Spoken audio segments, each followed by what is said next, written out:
দর্শক এটা কি হলো? রিমালের কারণে ঢাকা কারণ বাজার একটি যেসব পানি ওঠাতে যেসব ক্ষয়ক্ষতি হয়েছেন রাস্তাঘাট বিভিন্ন সড়কে, সেই সড়কটির দুর্ঘটনায় একটি রিক্সা থেকে একটি আপু পড়ে গিয়ে দেখুন আপুর কী পরিস্থিতি। আমি সেই দৃশ্যটি এখন আপনাদেরকে দেখানোর চেষ্টা করবো, অবশ্যই দয়া করে দেখবেন। আসলে এই রাস্তাঘাটের যে পরিস্থিতি, সেই জন্য কী কারণে এইসব রাস্তাঘাট ভাঙচুর সমস্যাগুলো, আপনাদের মতামতগুলো অবশ্যই জানিয়ে যাবেন। সবাই ভিডিও দেখুন। দর্শক এটা কি হলো?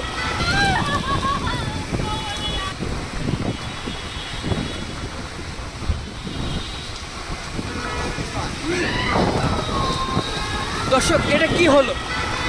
দর্শক দেখানোর চেষ্টা করি।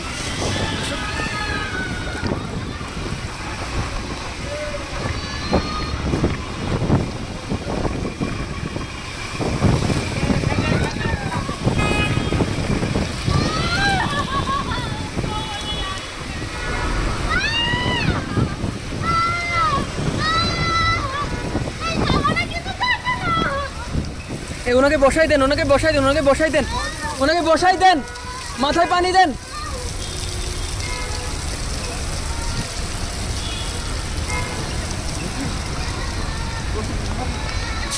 দর্শক একটু লক্ষ্য করলে দেখতে পারবেন যে এমন একটি খাদ যেতে মরণ ফাঁদ হিসেবে পরিণত হয়েছে, এমন একটা খাদ এখানে। দর্শক এটা আমরা রাজধানীর আব্দুল্লাহপুরে অবস্থান করছি, যেই জায়গায় আসলে একটা মরণ ফাঁদ হিসেবে পরিণত হয়েছে। এক কথায় একটা এখানে 2 ফুট গভীর একটি খাদ, যেখানে সাধারণ মানুষদের একেবারে নাজেহাল অবস্থা। কিছুক্ষণ আগেই একদম বাসের নিচে পড়েনি, চাকার নিচে পড়েনি, যে কোনো সময় বিভিন্ন রকম পরিস্থিতি ঘটতে পারতো। দেখেন দর্শক একটু কি অবস্থা। ওনাকে ডাক্তারের কাছে নিয়ে যান,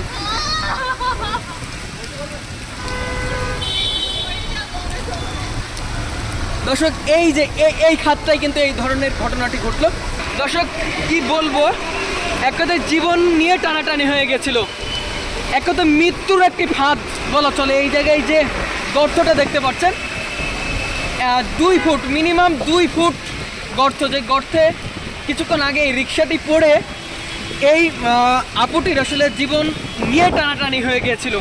কারণ তিনি পাশ দিয়ে একটা বাস যাচ্ছিল, বাস যাওয়ার কারণে তিনি আসলে জীবনের ঝুঁকিতে আসলে কিছুক্ষণের জন্য আসলে বেঁচে গেছে, নইলে তিনি আসলে বাসের চাকার নিচে পড়তো। আসলে কি বলবো, একটা মৃত্যুর ফাঁদ হিসেবে এই জায়গাটা দাঁড়িয়েছে। আপনারা একটু লক্ষ্য করলে দেখতে পারবেন দর্শক, এই দেশে জায়গাটা এক কথায় মৃত্যুর ফাঁদ। এটাকে বলে মৃত্যুর ফাঁদ।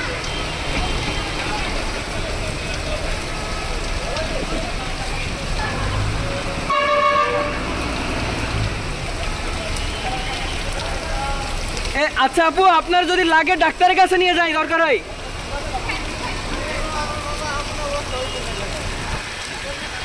দর্শক এক কথায় মরণ ফাঁদ হিসেবে পরিণত হয়েছে এই জায়গাটা।